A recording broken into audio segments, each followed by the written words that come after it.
Bueno, hoy vamos a comentar el primer paper de este libro, que es Inteligencia Artificial, Ética y Tecnofilosofía, editado por Ayoce González Padilla, que es el director de Numinis. Es importante aclarar que es este libro, sobre todo ahora que, bueno, vamos a empezar con el primer paper y todavía no lo he mencionado. Este texto es más bien una antología de papers, es decir, una recopilación de ensayos en torno a estos tres ejes, ¿no?, que son la inteligencia artificial, la ética y la tecnofilosofía. Es un enfoque multidisciplinar a través del cual se van a reflexionar sobre estos tres temas, como bien he dicho, desde diferentes posturas. Por tanto, y dado que es el primer paper, es yo creo interesante primero comentar en qué apartados, que iremos viendo, porque mi objetivo es reseñar por encima, ahora comento algo de eso, cada uno de estos papers, qué capítulos va a tener este libro, ¿no? Es decir, de qué temas vamos a tratar.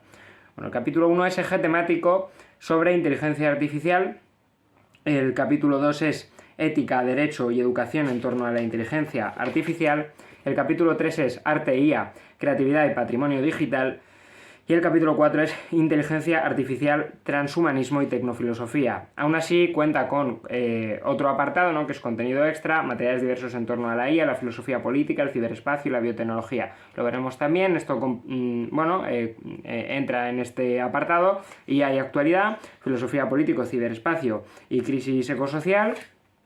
Y literatura, y luego un anexo donde se comenta sobre diversos textos que irán apareciendo en lo que viene a ser las dos editoriales que están metidas en este texto, ¿no?, que es Numinis, como bien podéis imaginaros, y Lulaya Funk, que también es dirigida por Ayoce. Bien, entonces, dado con todo esto, vamos a empezar por el primer paper, que casualmente también es de Ayoce, y porque, como os digo, es el editor de este libro, pero hay un montón de textos, de hecho la mayoría no son suyos, pero en este caso el primero sí.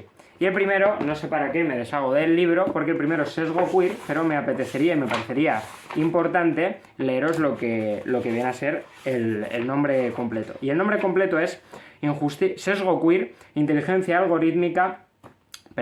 Sesgo Queer, injusticia algorítmica en las personas trans y no binarias a través de la inteligencia artificial. ¿Vale? Entonces, ¿de qué va a tratar esto? Bueno, pues va a tratar de intentar analizar la tecnología como un órgano que está impregnado, contenido, enfrascado en la sociedad de la que forma parte. Yo creo que esta idea es la más importante de todo el texto, aunque la va a utilizar precisamente para denunciar una cuestión específica que es también del todo importante, que es la cuestión de la discriminación a personas del colectivo LGTBI, personas no binarias, personas trans. Está bastante centrado el texto en personas no binarias, personas de género fluido, personas trans, pero también se hablan de otras discriminaciones como de personas racializadas o en general las mujeres. Bueno, entonces es importante entender cómo funciona la inteligencia artificial. Funciona a través de modelos algorítmicos, y en ese sentido los modelos algorítmicos reciben unos inputs a través de los cuales, y tras una serie de procesos, se producen unos outputs. Obviamente los inputs son dirigidos, son instrucciones que los humanos aportan. Y es aquí, aunque se podría hablar de más cosas, pero es aquí desde luego donde está el peso de la carga ideológica que tiene la tecnología, concretamente en este caso la inteligencia artificial. Aquí de lo que se está hablando es de que la inteligencia artificial no es neutra, tiene carga teórica, por así decirlo, en términos de filosofía de la ciencia, es decir, que hay detrás, por así decirlo, se podría decir, es un reflejo, una extensión de aquellos prejuicios, formas de entender el mundo, sesgos que existen en la sociedad. Ayoce no se queda aquí y nos da, pues lo que es un ejemplo empírico, que es el de Amazon.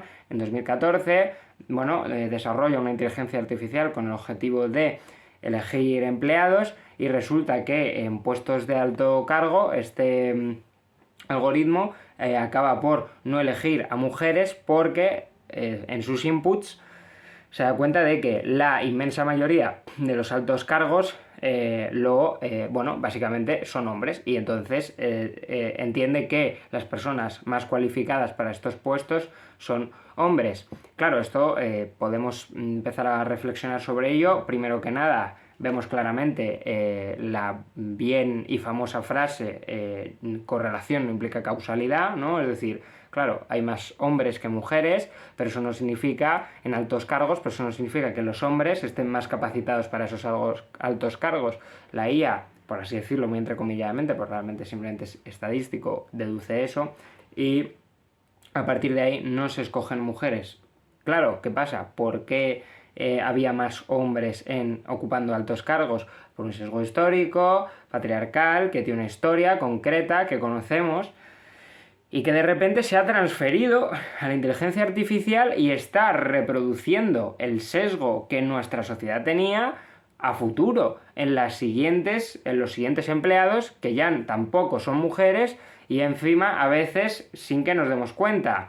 Porque, y adelanto, una de las soluciones que Ayoce propone respecto a este problema es la idea de la transparencia algorítmica, de que seamos capaces de saber en virtud de qué un algoritmo está tomando las decisiones, porque muchas veces cuando nosotros utilizamos un algoritmo acabamos, por ejemplo redes neuronales y cosas así, acabamos por, en muchos casos, dejar de saber siquiera cómo, en virtud de qué se supone que está eligiendo la inteligencia artificial, ¿no?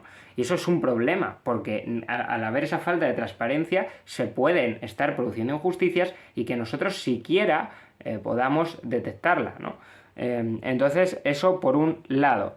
Entonces, también hay que hablar de que esto también se produce precisamente por una sobrerepresentación. Si vivimos en una sociedad patriarcal que enfoca una serie de valores que van a envalentonar y colocar culturalmente por encima y como lo máximo y lo absolutamente mayoritario a el hombre cis hetero blanco, obviamente el resto de personas que no están representadas, ni siquiera tan representadas como como lo son realmente en la sociedad, es decir, que no ocupan el mismo número en, por ejemplo, representaciones culturales que el que ocupan verdaderamente en la sociedad, esta sobrerepresentación también se produce en la inteligencia artificial, con todos estos debates que se producen, pues por ejemplo, en el mundo del cine, sobre la inclusión forzada, sobre si no, sobre cuántos personajes del colectivo LGTBI racializados, ¿no? Bueno, si uno mira, puede comprobar que de hecho habitualmente hay menos personajes de minorías en el cine que minorías en la vida real. Entonces aquí se produce una sobrerepresentación y la inteligencia artificial y a la inteligencia artificial se le transfiere esta sobrerepresentación. Bien, aquí comentábamos entonces esto, que no hay neutralidad, y luego pues aparece el problema de las lógicas binomiales. Si tenemos una sociedad estructurada de manera binomial, nuevamente esto se traduce y se transfiere a la inteligencia artificial, de forma tal que bueno, pues también la inteligencia artificial se interpreta el mundo de manera binomial, nuevamente afectando, pues por ejemplo en este caso, ser binomial al colectivo no binario. Entendemos aquí que, como estamos viendo, toda ideología y sesgo posible de la tecnología no viene del hecho de la tecnología en sí misma, sino que es una transferencia a su sociedad, es decir, que aquellos prejuicios que la tecnología salvaguarde van a depender de la sociedad y no de ella misma, sin que eso signifique que la tecnología deje de tener prejuicios. La tecnología siempre tiene prejuicios, nunca es neutra, siempre tiene carga teórica, y esa carga teórica depende de la sociedad que la produzca. Lo que, repito, creo que es lo más importante de este paper. Aquí también hablamos precisamente de otro dato que me parece importante comentar. Solo una quinta parte de las personas transgénero que han realizado su transición han podido llevar a cabo de forma completa una actualización en todos sus registros oficiales, ¿no? Nos dice Ayoce. Bueno, claro, esto genera un montón de problemas de cara a pues, identificaciones, accesos digitales y cuestiones para las que, en cuanto hay ciertas desactualizaciones y desajustes en un cambio de identidad, no se te deje acceder a sitios. También, de hecho, habla Ayoce del sesgo biométrico, ¿no? Que tiene que ver, también lo digo aquí, bueno, también lo dice él aquí, el reconocimiento automático de los individuos en función de sus características biológicas y de comportamiento que obviamente en una persona trans o no binaria están sujetos a mayores cambios, sobre todo en el caso, por ejemplo, de una persona trans en la etapa de transición, y que, bueno, sin embargo, por el sesgo biométrico pueden ni siquiera ser detectados y de repente puede suceder que no accedan a sitios a los que antes sí podían.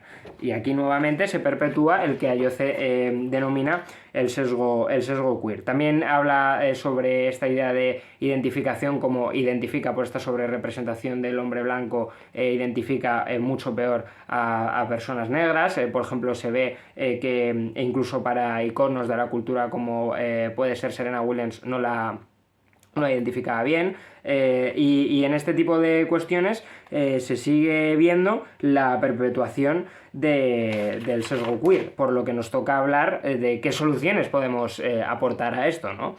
Bueno, pues una solución que ya he mencionado antes es la transparencia algorítmica para ver en virtud de qué se toman estas decisiones, pero hay más. Hay una idea de fomentar la participación de las personas trans en la producción de la tecnología. No tiene que venir esto solamente de la mano de ingenieros, ¿no? Que también hay una idea de que puede haber de una multiplicidad de perspectivas, donde también haya ingenieros trans, ¿no? Que puedan aportar su experiencia personal. Es muy importante aquí, se entiende que la experiencia personal de alguien que ha vivido en su carne estas cuestiones societales sobre sesgos va a ser vital a la hora de tomar este tipo de decisiones, ¿no? Y que el hecho de precisamente que sean personas que han vivido realidades diferentes aumentará las formas de ver o de producir una tecnología. En definitiva, que la pluralidad enriquece y enaltece la tecnología. Entonces, no solo ahí, también simplemente en el desarrollo de apps, tenerlos en cuenta, en las encuestas, y un sinfín de métodos democráticos a partir de los cuales podríamos permitir la mayor participación de personas trans, no binarias, y en general Ayoce se refiere a cualquier persona que pueda formar parte de una minoría y que pueda formar parte de este tipo de discriminaciones, ¿no? Porque discriminaciones hay de muchos tipos, que precisamente puedan participar en el desarrollo tecnológico. Entonces, claro, también la otra cuestión, y ya sería la última, es nuevamente la sobrerepresentación. La sobrerepresentación que antes se nos presentaba como negativa en el caso anterior, se puede entender a golpe de hacer un símil con, por ejemplo, la discriminación positiva, como algo bueno para la sociedad si, por ejemplo, se hace una sobrerepresentación de minorías. Es decir, si aquellas personas que históricamente han sido despreciadas por el sistema y por tanto eso produce una sobrerepresentación y una transferencia de dicha sobrerepresentación a tecnologías como la inteligencia artificial, podemos hacer una sobrerepresentación de estas minorías en contra de la sobrerepresentación soberana. Espero que no se estén complicando estos términos, para precisamente ser capaces de enfrentarla. Oye, como hay de este tipo de personas de más en esta tecnología, vamos a hacer lo contrario, vamos a también incluir de este tipo de minorías que están de menos, vamos a incluirlas no ya lo mismo, sino de más, para que haya una equivalencia y por fin se compense, ¿no? Y haya una serie de equilibrios respecto a los sectores de la población y que no haya privilegios, ¿no? Con todo el debate que todo esto tiene y que es interesantísimo, y la idea de, bueno, es que efectivamente sí,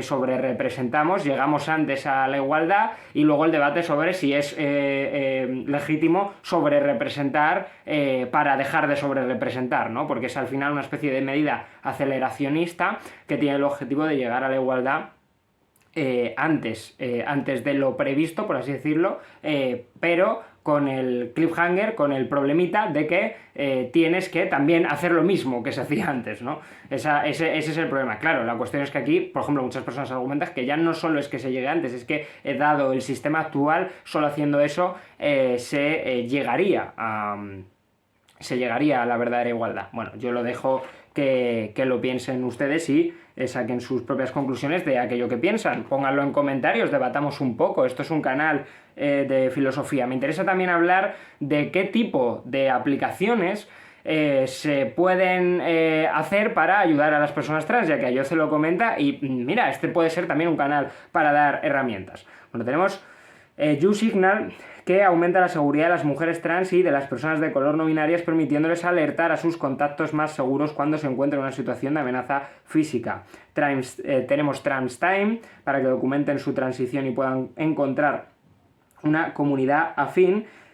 Incluso la propia Internet puede ser considerada también como una tecnología trans, ya que permite el cambio y la multiplicidad de identidades a través de la creación de avatares y perfiles mutables. Es decir, que en la propia tecnología vamos a encontrar, por supuesto, también herramientas que pueden ayudar a las personas trans. No todo lo que encontramos en las tecnologías está en contra o reproduce el sesgo queer. También, obviamente, hay una parte que está luchando por abatir este sesgo, no solo en las tecnologías, sino ya de antes, y por tanto vamos a encontrar a personas que están produciendo una tecnología cuya carga teórica es precisamente la contraria, apoyar a las personas LGTBI y ayudar a que las personas trans, por ejemplo, que es el caso paradigmático que estamos tratando ahora, se sientan cómodas, ¿no?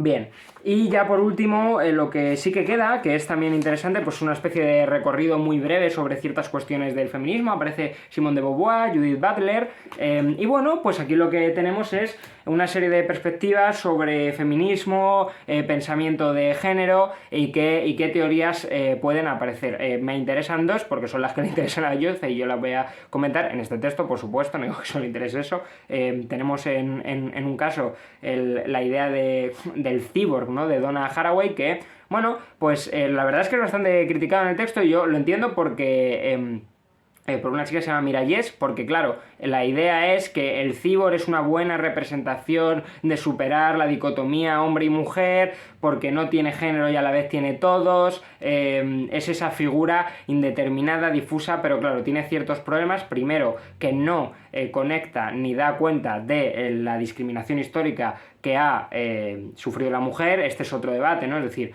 ojo con abolir el género muy rápido, no vaya a ser que haya gente que no le haya dado tiempo a aprender que la mujer ha sido históricamente discriminada y que se vuelva a perpetuar después de abolir el género, nuevos géneros y que se vuelva a discriminar otro, ¿no? Entonces, otro debate, ¿no? También pónganlo en los comentarios qué opinan. Y el otro argumento es que precisamente asocia a las personas trans con el transhumanismo. Como bien sabéis, el transhumanismo es un movimiento filosóficamente criticado por muchísimas personas y por tanto también les está perjudicando en ese sentido. Y luego la otra perspectiva es la perspectiva bodleriana, que es muy bien acogida por muchas personas. También yo creo que es bien acogida en el texto, y es la idea de la performatividad del género.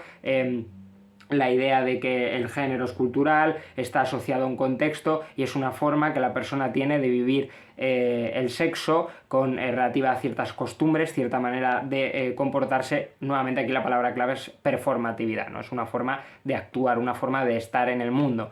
Que además pues se contrapone en cierta medida a Butler por ciertas cuestiones. Para mí la mayor... a Beauvoir. Butler se contrapone a Simone de Beauvoir en este sentido, a pesar de que Simone de Beauvoir dice, frase célebre también citada en el texto de Ayoce, que mujer no se nace sino que se llega a hacer, ¿no? Se llega a ser mujer, básicamente.